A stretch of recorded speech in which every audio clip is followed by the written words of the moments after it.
गुरुर्ब्रह्मा गुरुर्विष्णुर् गुरुर्ब्रह्मा गुरुर्विष्णुर् गुरुर्देवो महेश्वरः गुरुर्देवो महेश्वरः गुरुसाक्षात् परब्रह्म गुरुर्साक्षात् परब्रह्म तस्मै श्री गुरवे नमः तस्मै श्री गुरवे नमः। ॐ नमो भगवते वासुदेवाय ॐ नमो भगवते वासुदेवाय ॐ नमो भगवते वासुदेवाय ॐ नमो भगवते वासुदेवाय ॐ नमो भगवते वासुदेवाय वासुदेवाय वासुदेवाय। प्रेम से बोलो श्री कृष्ण भगवान की जय, भोलेनाथ भंडारी की जय, गौरा पार्वती की जय। एक बार बोल दो ना राधे राधे। प्यारे भक्तों मित्रों, श्री हरि सचित्र श्री भागवत सुधा सागर सुख सागर भगवान वेद व्यास कृत श्री मद् भागवत 12 स्कंदों की सरल हिंदी व्याख्या श्लोक सहित प्रस्तुति की जा रही है। आचार्य श्री राजेंद्र कुमार सूर्यवंशी भगवान श्री हरि के शिष्य, उनकी चरणों की धूल उनके मुख द्वारा भगवान हरि श्री नाथ की व्याख्या की जा रही है। प्रसाद भगवंत का यज्ञ का ग्रहण कीजिए। प्रेम से बोलो श्री कृष्ण भगवान की जय। प्रिय मित्रों, 20वें अध्याय में हमने आपको बतलाया था कि फिर आदि ऋषि ब्रह्मा जी ने इंद्रियां संयम पूर्वक तप और विधा योग और समाधि से संपन्न हो अपनी प्रिय संतान ऋषिगण की रचना की और उनमें से प्रत्येक को अपने समाधि योग, ऐश्वर्य, तप, विद्या और वैराग्य में शरीर का अंश दिया। 21वां अध्याय यानी कि तीसरे स्कंद का 21वां अध्याय चल रहा है, प्रस्तुति की जाएगी। तो 21वां अध्याय हम शुरू करने जा रहे हैं। कद्र मजी की तपस्या और भगवान का वरदान। विदुर जी ने पूछा, भगवान स्वयं प्रभु मनु का वंश बड़ा आदरणीय माना गया है, उसमें मैथुन धर्म के द्वारा प्रजा की वृद्धि हुई थी। अब आप मुझे उसी की कथा सुनाइए। ब्राह्मण, आपने कहा था कि स्वयं अभिभो मनु के पुत्र प्रिय व्रत और उत्तानपाद ने 7 द्वीपों वाली पृथ्वी का धर्म पूर्वक पालन किया था तथा उनकी पुत्री जो देवहूति नाम से विख्यात थी, कद्रमर्म प्रजापति को ब्याही गई।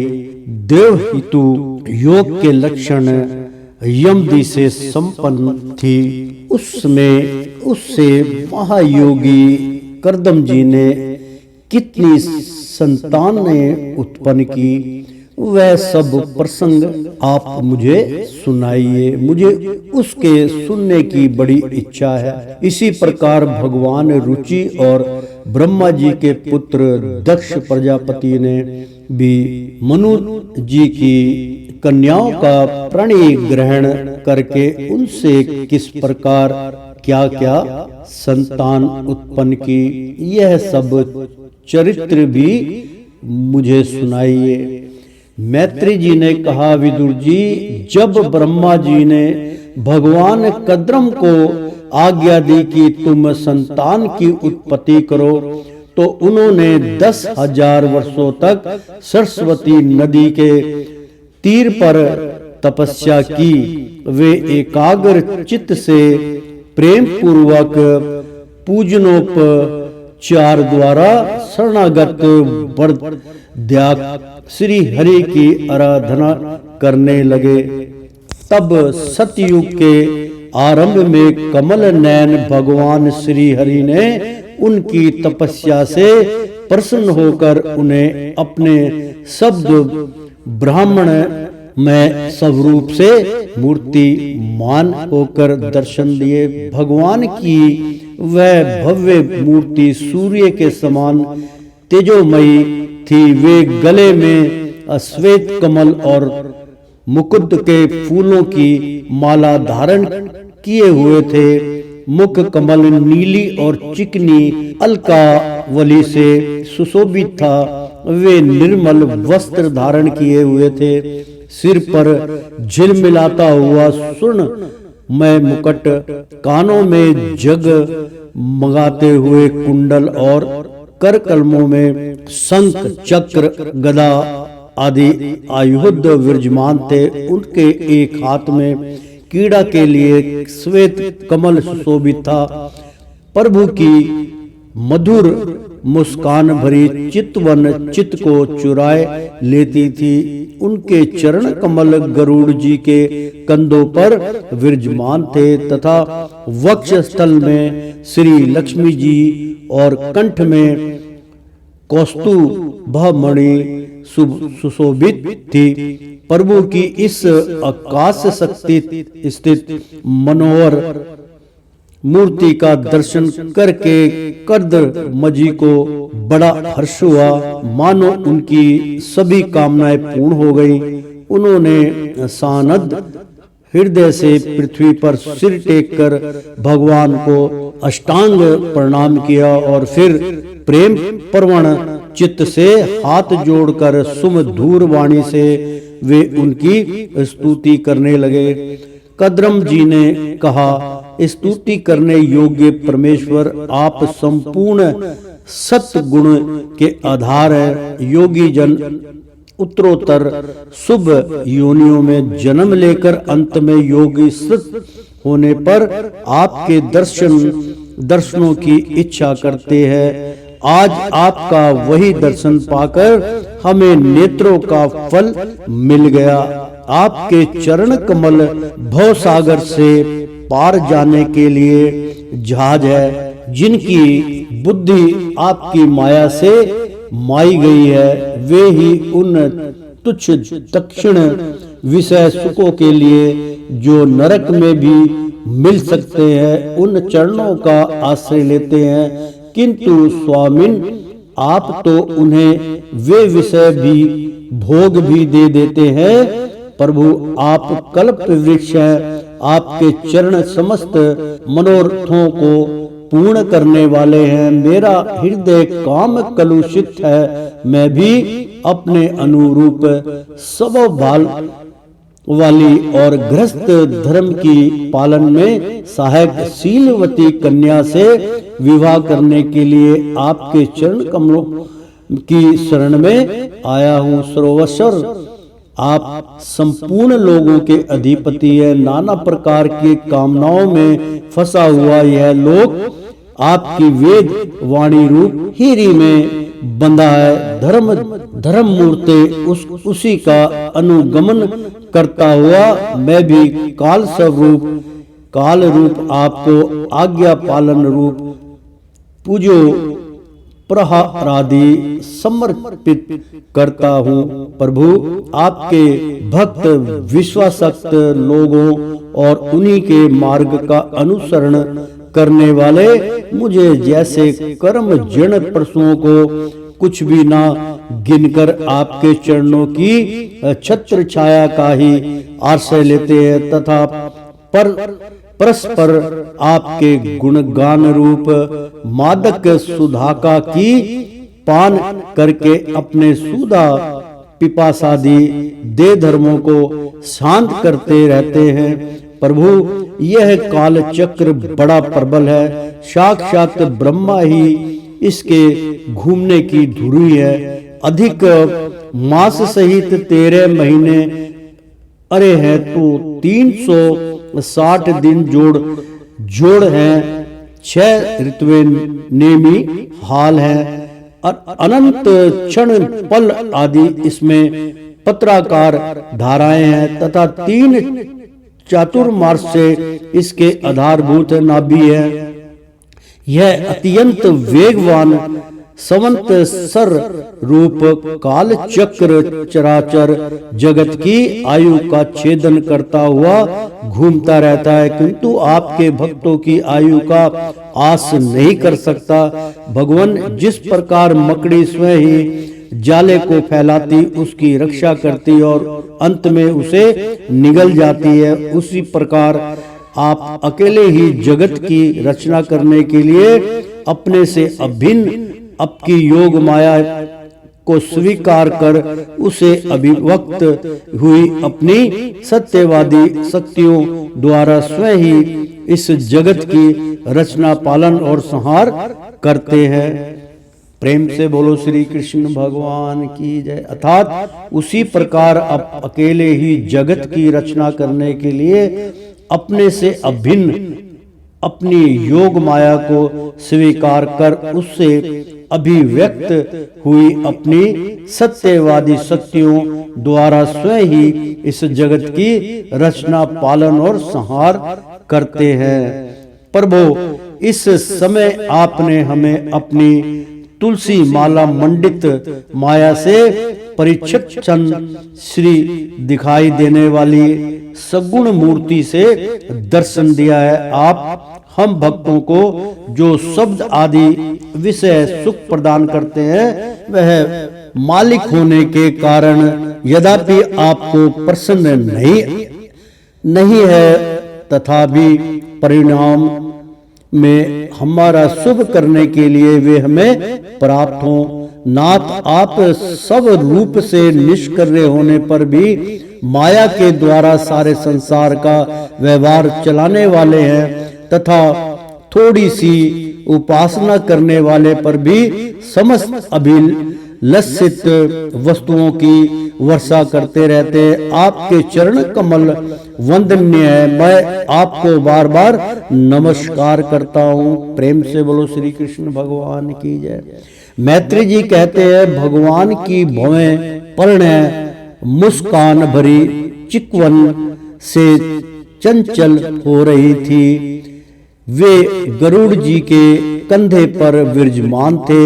जब कदरम जी ने इस प्रकार निष्कपट भाव से उनकी स्तुति की तब वे उनसे अमृतमयी वाणी से कहने लगे। श्री भगवान ने कहा, यानी कि हरि उवाच, श्री भगवान ने कहा जिसके लिए तुमने आत्म संयम आदि के द्वारा मेरी आराधना की है, तुम्हारे हृदय के उस भाव को जानकर मैंने पहले से ही उसकी व्यवस्था कर दी है।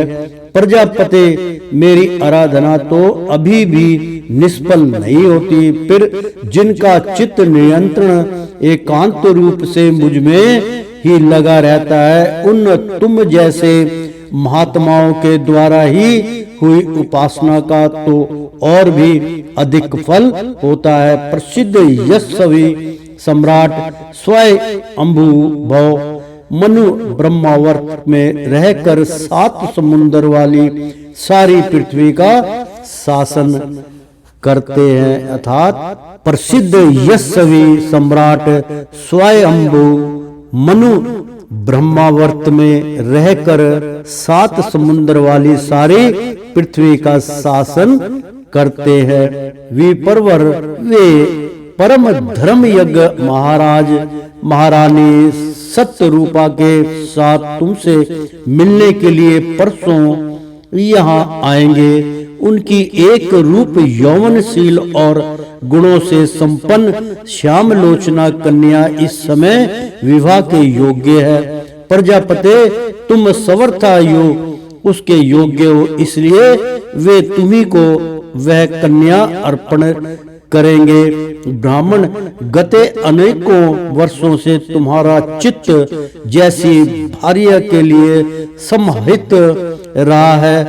अब शीघ्र ही वह राजकन्या तुम्हारी वैसी ही पत्नी होकर यथेष्ट सेवा करेगी। वह तुम्हारा वीर्य अपने गर्भ में धारण कर उससे 9 कन्याएं उत्पन्न करेगी और फिर तुम्हारी उन कन्याओं से लोकरीति के अनुसार मारीची आदि ऋषिगण पुत्र उत्पन्न करेंगे। तुम भी मेरी आज्ञा का अच्छी तरह पालन करने से शुद्ध चित्त हो, फिर अपने सब कर्मों का फल मुझे अर्पण कर मुझको ही प्राप्त होंगे। जीवों पर दया करते हुए तुम आत्मज्ञान प्राप्त करोगे और फिर सबको अभय दान दे अपने सहित संपूर्ण जगत को मुझ में और मुझको अपने में स्थित देखोगे। महामनु, मैं भी अपने अंश कला रूप से तुम्हारे वीर्य द्वारा तुम्हारी पत्नी देवहूति के गर्भ में अवतीर्ण होकर संख्या शास्त्र की रचना करूंगा।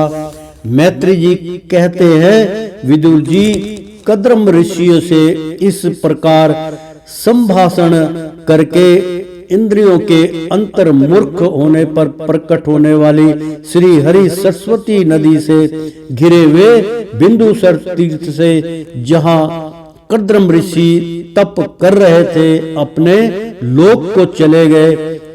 भगवान के सिद्ध मार्ग वैकुंठ मार्ग की सभी सिद्धेश्वर प्रशंसा करते हैं। वे कदम जी के देखते देखते अपने लोक को सिधार गए। उस समय गरुड़ जी के पक्षों से जो शाम की आधार भूता रचनाएं निकल रही थी उन्हें वे सुनते जाते थे।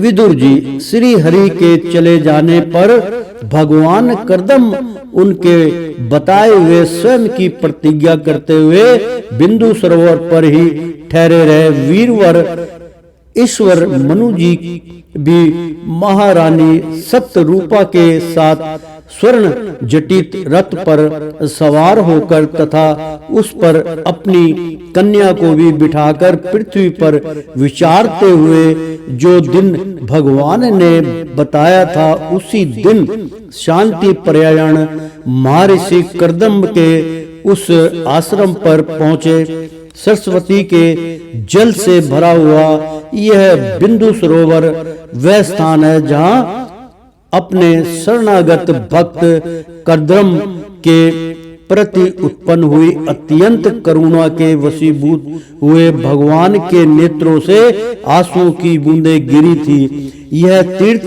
बड़ा पवित्र है। इसका जल कल्याणमय और अमृत के समान मधुर है तथा महर्षि गण सदा इसका सेवन करते हैं। अर्थात मित्रों, बड़ा अच्छा प्रसंग है कि सरस्वती के जल से, जो सरस्वती जहाँ से निकलती है, सरस्वती के जल से भरा हुआ वह बिंदु सरोवर का वह स्थान है। बिंदु सरोवर एक धर्मस्थल है, आपने नाम सुना होगा, जहाँ अपने शरणागत भक्त यानी कि जो उनकी शरण में भक्त रहते हैं, कद्रम के जो कद्रम मुनि थे के प्रति उत्पन्न हुई, यानी कि उनके तपोबल से सत्य से ये सरस्वती उत्पन्न हुई।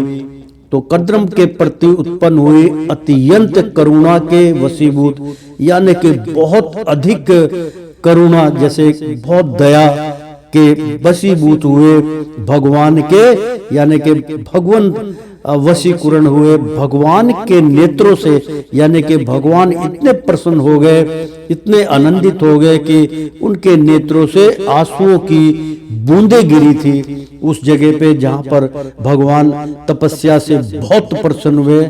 और मित्रों, वहां पर जल की छींटें पड़ती है जहाँ भगवान प्रसन्न हो जाते हैं। बिल्कुल सत्य है, भगवान ने नेत्रों से आंसुओं की बूंदें गिरी थी। यह तीर्थ बड़ा ही पवित्र है, वो तीर्थ स्थान इसीलिए बना। इसका जल कल्याण में और अमृत के समान मधुर है तथा महर्षि गण सदा इसका सेवन करते हैं। उस समय बिंदु सरोवर पवित्र वृक्ष लताओं से घिरा हुआ था, जिनमें तरह तरह की बोली बोलने वाले पवित्र मृग और पक्षी रहते थे।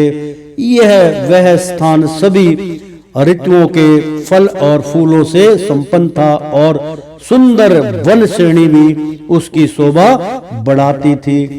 वहां झुंड के झुंड मतवाले पक्षी चहक रहे थे, मतवाले भंव मंडरा रहे थे, भंवरे जो होते हैं वो मंडरा रहे थे।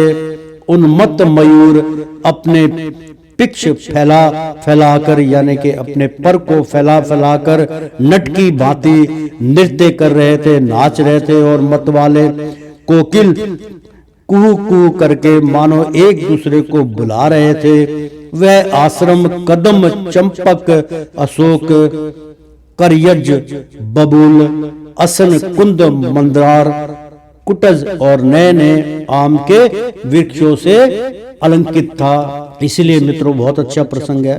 अर्थात वह आश्रम जो आश्रम था उनका, जो ऋषि थे मतलब उनका जो आश्रम था, वो आश्रम कद्रम के आश्रम की बात हो रही। कद्रम ऋषि जो थे उनका जो आश्रम था वहाँ की एक व्याख्या है, और जो आज भी वो ज्ञान स्वरूप हमारे बहुत सी औषधियों में उन वृक्षों का, उन जड़ी बूटियों का इस्तेमाल किया जाता है। तो कुहू कुहू करके मानो एक दूसरे को बुला रहे थे। वह आश्रम कदम यानी कि कदम का वृक्ष जो भगवान श्री कृष्ण उसके ऊपर बैठकर कीड़ा करते थे, उस कदम के वृक्ष की बात हो रही है। चंपक, एक चंपक फूल जैसे व्हाइट रंग का जो फूल होता है वो दिन में भी खुशबू देता है, बहुत भीनी खुशबू होती है चंपक। वो अशोक का वृक्ष बड़ा शुभ माना जाता है, जो सीधा चला जाता है और द्वार के आगे लगा होता है। करज, एक करज का वृक्ष होता है, मैं तो खैर इसके बारे में कम जानता हूँ। करज, कर अर्ज एक वृक्ष होता है जिसके पत्ते बड़े बड़े होते हैं, वो ऐसा वृक्ष होता है। बबूल, बबूल आप जानते हैं कि एक कांटों बड़ा वृक्ष होता है जिसको जो है बबूल ही कहते हैं उसको। उसका गोंद बड़ा काम आता है तो, और दातून बड़ी काम आती है, और गोंद तो खैर बहुत कीमती होता है, उसका बिकता भी है। बबूल का पेड़ और बबूल की छाल, बबूल की कोपले, बबूल की फलियों का पाउडर, ये सब जो है हमारे औषधि में काम आता है। असन का वृक्ष, कुंद, कुंदन का वृक्ष, मदार, मंदार यानी कि मंदार जिसको हम तोड़ लेते हैं उसमें से दूध निकलता है, मंदार का पेड़। और कुटज और नए नए आप आम के वृक्षों से, क्योंकि आम का वृक्ष भी बहुत शुभ माना जाता है। उसके पत्तों की सजावट करके लोटे में ऊपर नारियल रखते हैं, माला चढ़ाते हैं, नया शुभ कार्य होता है उसके अंदर, उसकी लड़ी बना के दरवाजे पर लटकाई जाती है। आम के पेड़ के पत्ते बहुत शुभ माने गए हैं, इसीलिए माने गए। तो अलंकृतता वहाँ अलकाग, बत्तख आदि जल पर तैरने वाले पक्षी, हंस, कूरर, जल मुर्ग, सारस, चकवा और चकोर मधुर स्वर से कलरव कर रहे थे। हरिण, सुअर, स्याई, नीलगाय, हाथी, लंगूर, सिंह, वानर, नेवले और कस्तूरी मृग आदि पशुओं से भी वह आश्रम घिरा हुआ था। आदि राज महाराज मनु ने उस उत्तम तीर्थ में कन्या के सहित पहुंचकर देखा कि मुनिवर कद्रम अग्निहोत्र से निर्वत होकर बैठे हुए थे। बहुत दिनों तक उग्र तपस्या करने के कारण वे शरीर से बड़े तेजस्वी दिख पड़ते थे तथा भगवान के स्नेहपूर्ण चिंतवन के दर्शन और उनके उच्चारण किए हुए कर्ण मृत रूप सुमधुर वचनों को सुनने से इतने दिनों तक तपस्या करने पर भी वे विशेष दुर्बल नहीं जान पड़ते थे। उनका शरीर लंबा था, नेत्र कमल दल के समान विशाल और मनोहर थे, सिर पर जटाएं सुशोभित थी और कमर में चीर वस्त्र थे। वे निकट से देखने पर बिना सान पर चढ़ी हुई माया मूल्य मणि के समान मलिन जान पड़ते थे। महाराज स्वयं मनु को अपने कुटी में आकर प्रणाम करते देख उन्होंने आशीर्वाद से प्रसन्न किया और यथोचित अतिथत की रीति से उनका स्वागत सत्कार किया। अर्थात मित्रों कि महाराज स्वयं शंभु वन मनु को अपनी कुटी में आकर प्रणाम करते देख उन्होंने उन्हें आशीर्वाद से प्रसन्न किया और यथोचित बहुत अपने जिसको बोलते तय दिल से जिससे अतिथ्य की यानी कि आतिथ्य मतलब बहुत जैसे अतिथि का स्वागत होता है रीति से उनका स्वागत सत्कार किया। जब मनु जी उनकी पूजा ग्रहण स्वस्थ चित्त से आसन पर बैठ गए तब मुनिवर कद्रम ने भगवान की आज्ञा का स्मरण कर उन्हें मधुर वाणी से प्रसन्न करते हुए इस प्रकार कहा, देव आप भगवान विष्णु की पालन शक्ति रूप है, इसलिए आपका घूमना फिरना निस्संदेह सज्जनों की रक्षा और दुष्टों के संहार के लिए ही होता है। आप साक्षात विशुद्ध विष्णु स्वरूप हैं तथा भिन्न भिन्न कार्यों के लिए सूर्य चंद्र अग्नि इंद्र वायु यम धर्म और वरुण आदि रूप धारण करते हैं। आपको नमस्कार है। आप मणियों से जड़े हुए जयदायक रथ पर सवार हो अपने प्रचंड धनुष की टक्कर करते हुए उस रथ की घरघराहट से ही पापियों को भयभीत कर देते हैं और अपनी सेना के चरणों से रौंदे हुए भूमंडल को कांपते अपनी उस विशाल सेना को साथ लेकर पृथ्वी पर सूर्य के समान विचरते हैं। यदि आप ऐसा ना करें तो चोर डाकू भगवान की बनाई हुई वर्णाश्रम धर्म की मर्यादा को तत्काल नष्ट कर देंगे तथा विषय लुप निष्कर्ष मानव द्वारा सर्वत्र अधर्म फैल जाएगा। यदि आप संसार की ओर से वीरवर मैं आपसे पूछता हूँ कि विश्व लोपुत्र निष्कुंड मान मोद द्वारा सर्वत्र अधर्म फैल जाए। यदि आप संसार की ओर से निश्चिंत हो जाएं तो यह लोक दुराचारियों के पंजे में पड़कर नष्ट हो जाए। तो भी वीरवर मैं आपसे पूछता हूँ कि इस तरह यहाँ आपका आगमन किस प्रयोजन से हुआ है। मेरे लिए जो आज्ञा होगी उसे मैं निष्पट भाव से सहर्ष स्वीकार करूंगा। तो प्रेम से बोलो श्री कृष्ण भगवान की जय। एक बार बोल दो ना राधे राधे। ओ श्रीमन नारायण नारायण हरि हरि। मित्रों भक्तों 21वां अध्याय ही समाप्त हुआ।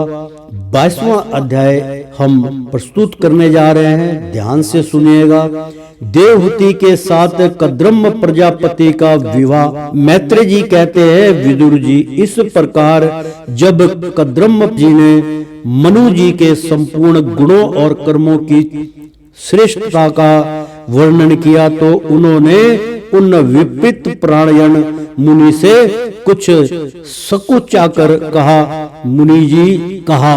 मनु जी ने कहा, मुनिवर, वेद मूर्ति भगवान ब्रह्मा ने अपने वेदमय विग्रह की रक्षा के लिए तप विद्या और योग से संपन्न तथा विश्व में अनासक्त आप ब्राह्मणों को अपने मुख से प्रकट किया है और फिर उन सहस्त्र चरणों वाले विराट पुरुष ने आप लोगों की रक्षा के लिए ही अपनी सहस्त्रों भुजाओं से हम क्षत्रियों को उत्पन्न किया है। इस प्रकार ब्राह्मण उनके हृदय और क्षत्रिय शरीर कहलाते हैं। अतः एक ही शरीर से संबंध होने के कारण अपनी अपनी और एक दूसरे की रक्षा करने वाले उन ब्राह्मण और क्षत्रियों की वास्तव में श्री हरि ही रक्षा करते हैं, जो समस्त कार्य कारण रूप होकर भी वास्तव में निर्विकार है। आपके दर्शन मात्र से ही मेरे सारे संदेह दूर हो गए, क्योंकि आपने मेरी प्रशंसा के निमित्त से स्वयं ही प्रजापालक की इच्छा वाले राजा के धर्मों का बड़े प्रेम से निरूपण किया है। आपका दर्शन अजितोन्द्रिय पुरुषों को बहुत दुर्लभ है। मेरा बड़ा भाग्य है जो मुझे आपका दर्शन हुआ और मैं आपके चरणों की मंडलमयी रज अपने सिर पर चढ़ा सका।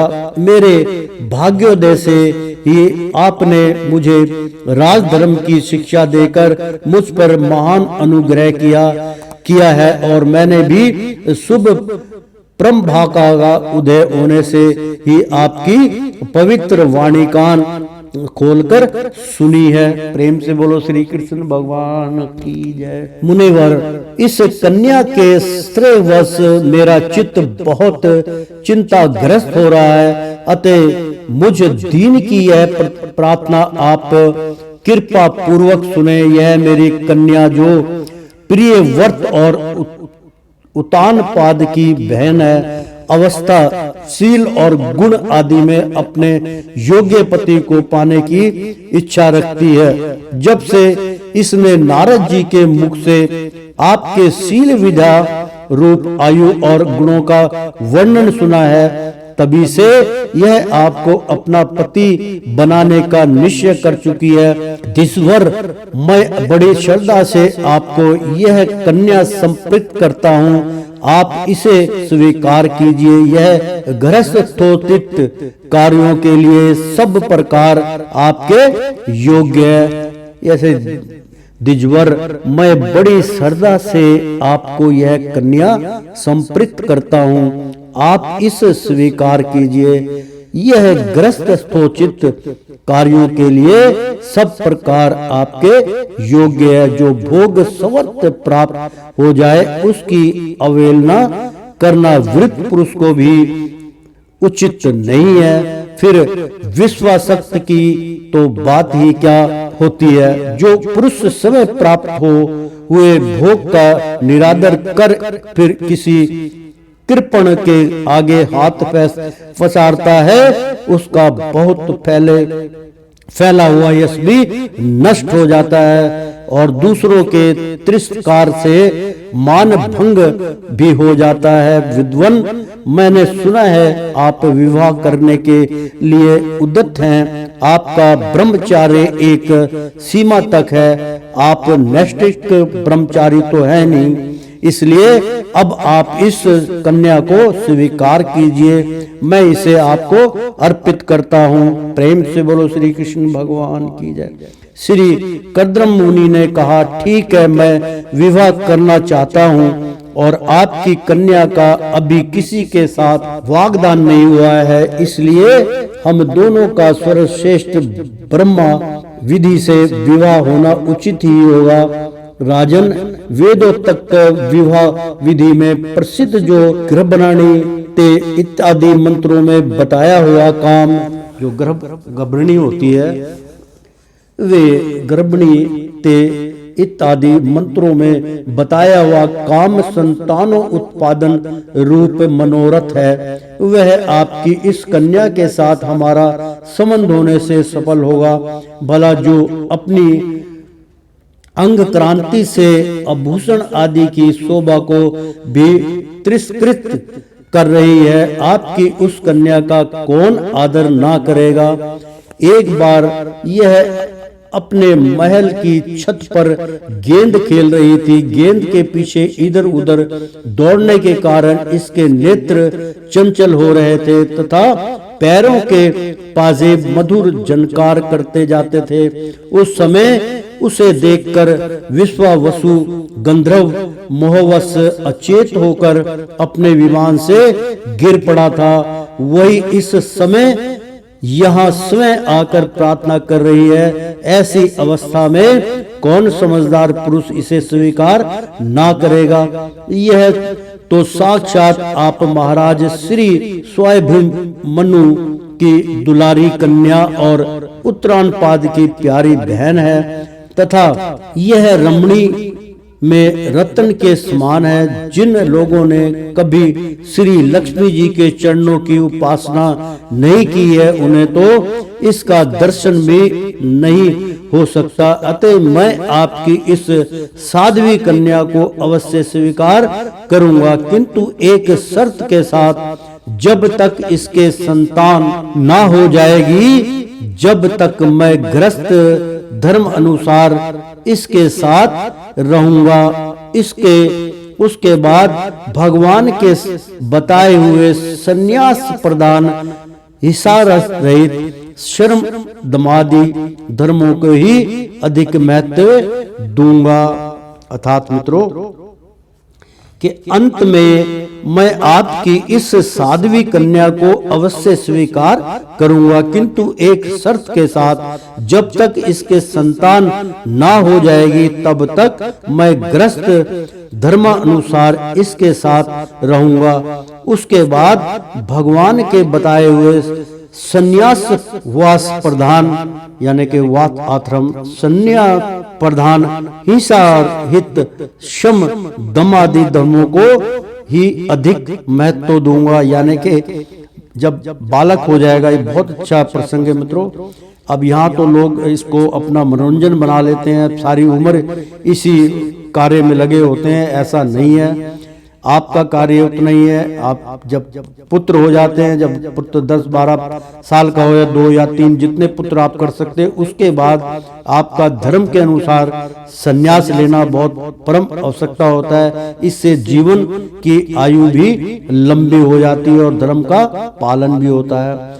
समदमादि धर्मों के ही अधिक महत्व दूंगा, जिनसे इस विचित्र जगत की उत्पत्ति हुई है, जिसमें यह लीन हो जाता है और जिनके आश्रय से यह स्थित है। मुझे तो वे प्रजापतियों के भी पति भगवान श्री अनंत ही सबसे अधिक मान्य है। मैत्री जी कहते हैं, प्रचंड धनुधर विदुर कद्रम जी केवल इतना ही कह सके, फिर वे हृदय में भगवान कमल नाभ का ध्यान करते हुए मौन हो गए। उस समय उनके मंद हास्य युक्त मुख्य कमल को देखकर देवहूति का चित्त डूब गया। मनु जी ने देखा कि इस संबंध में महारानी सत्यरूपा और राजकुमारी की स्पष्ट अनुमति है।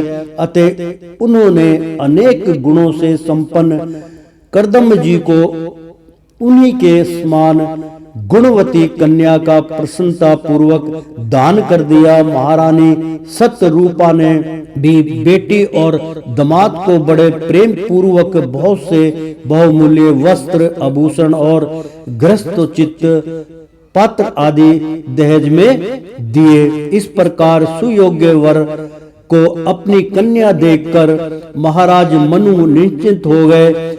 चलती बार उसकी वियोग न सह सकने के कारण उन्होंने उत्कंठा वंश विचलित होकर उसे अपनी छाती से चिपटा लिया और बेटी बेटी कहकर रोने लगे। उनकी आंखों से आंसुओं की झड़ी लग गई और उन्होंने देवहूति के सिर के सारे बाल भिगो दिए। फिर वे मुनिवर कद्रम के से पूछकर उनकी आज्ञा ले रानी के सहित रथ पर सवार हुए और अपने सेवकों सहित ऋषि कुल सेवित सरस्वती नदी के किनारे नदी के दोनों तटों पर मुनियों ने आश्रमों की शोभा देखते हुए अपनी राजधानी में चले गए। प्रेम से बोलो श्री कृष्ण भगवान की जय। जब ब्रह्मावर्त की प्रजा को यह समाचार मिला कि उसके स्वामी आ रहे हैं, तब वह अत्यंत आनंदित होकर स्तुति गीत एवं बाजे गाजे के साथ अगवानी करने के लिए ब्रह्मावर्त की राजधानी से बाहर आई। सब प्रकार की संपदाओं से युक्त ब्रह्म मस्ती नगरी मनु जी की राजधानी थी, जहां पृथ्वी को रसताल से ले आने के पश्चात शरीर कांपते समय श्री वारा भगवान के रोम झड़कर गिरे थे। वे रोम ही निरंतर हरे भरे रहने वाले कुश और घास हुए, जिनके द्वारा मुनियों ने यज्ञ में भिन्न डालने वाले यानी के अर्थात वे रोम ही नियंत्रण हरे भरे रहने वाले कुश और कास हुए, यानी कि जो उनके रोम झड़ के गिरे थे वो क्रोधित होके बाल झड़ गए थे, वो गिरे थे उनका धरती के ऊपर। कहने का मतलब कुछ यानी कि घास और कुछ वृक्ष उत्पन्न हो गए थे, जिनके द्वारा मुनियों ने यज्ञ में विघ्न डालने वाले दैत्यों का तिरस्कार कर भगवान यज्ञ पुरुष की यज्ञों द्वारा आराधना की है। महाराज मनु ने भी श्री वारा भगवान से भूमि रूप निवास स्थान प्राप्त होने पर इसी स्थान में कुश और कास की बही चटाई बिछाकर श्री यज्ञ भगवान की पूजा की थी। जिस ब्रह्मी भ्रष्टमती पुरी में मनु जी निवास करते थे, उसमें पहुंचकर उन्होंने अपने त्रितापन नाशक भवन में प्रवेश किया। वहां अपनी भार्या और संतानति के सहित वे धर्म अर्थ और मोक्ष के अनुकूल भोगों को भोगने लगे। प्रातः काल होने पर गंधर्व गण अपनी स्त्रियों के सहित उनका गुणगान करते थे, किंतु मनु जी उसमें आसक्त न होकर प्रेम पूर्ण हृदय से श्री हरि की कथाएं ही सुनाया करते थे और सुना करते थे।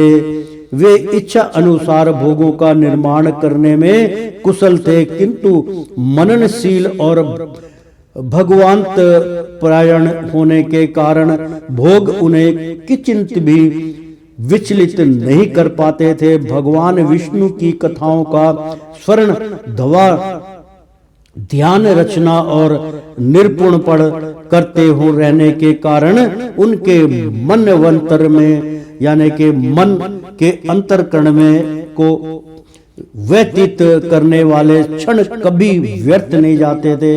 इस प्रकार अपनी जागृत आदि तीनों अवस्थाओं अथवा तीनों गुणों को अभिभूत करके उन्होंने भगवान वासुदेव के कथा प्रसंग में अपने मानव अंतर के 71 चतुर्युग वेद चतुर्युग पूरे कर दिए। व्यास नंदन विदुर जी, जो पुरुष हरि के आश्रित रहता है उसे शारीरिक मानसिक दैविक मनुष्यिक अथवा भौतिक दुख किस प्रकार कष्ट पहुंचा सकते हैं। मनु जी नियंत्रण समस्त प्राणियों के हित में लगे रहते हैं। मुनियों के पूछने पर उन्होंने मनुष्य के तथा समस्त वर्ण और आश्रमों के अनेक प्रकार के मंडल में धर्मों का भी वर्णन किया, जो मनु संहिता के रूप में अब भी उपलब्ध है। जगत के सर्वप्रथम सम्राट महाराज मनु वास्तव में कीर्तन के योग्य थे। यह मैंने उनके अद्भुत चरित्र का वर्णन किया। अब उनकी कन्या देवहूति का प्रभाव सुनो। तो प्रेम से बोलो श्री कृष्ण भगवान की जय। और श्रीमन नारायण नारायण हरि हरि, तेरी लीला सबसे न्यारी न्यारी, बोलो हरि हरि। तो श्रीमन नारायण नारायण हरि हरि। प्यारे भक्तों मित्रों, इसमें जब आप इस ग्रंथ को स्वीकार करते हैं, जब आप इस प्रसाद को ग्रहण करते हैं, तो आप कृपा करके अपने मन को इधर उधर मत भटकाइए। इसमें बार बार एक ही प्रसंग की व्याख्या की जाती है। कई बार आप कहेंगे कि हर बारी वो कुंडल की बात और आभूषणों की बात और उनके रूपों की बात, मित्रों वही एक सत्य है जो आज तक चला जा रहा है। भगवान हर रोज नया जन्म लेते हैं, हर रोज नई उत्पत्ति करते हैं, हर रोज संसार चलाने की सृष्टि चलती है, तो उसमें बार बार जन्म लेते हैं, फिर मोक्ष को प्राप्त हो जाते, फिर जन्म लेते हैं, फिर मोक्ष को प्राप्त हो जाते हैं। इसलिए बार बार व्याख्या के पीछे कोई ना कोई बहुत बड़ा रहस्य और प्रसाद छिपा हुआ है जो आपको ग्रहण कराने की इच्छा प्रकट करते। कुल मिला के सब कुछ अर्पण है प्रभु तेरे चरणों में, प्रभु तेरे चरणों में।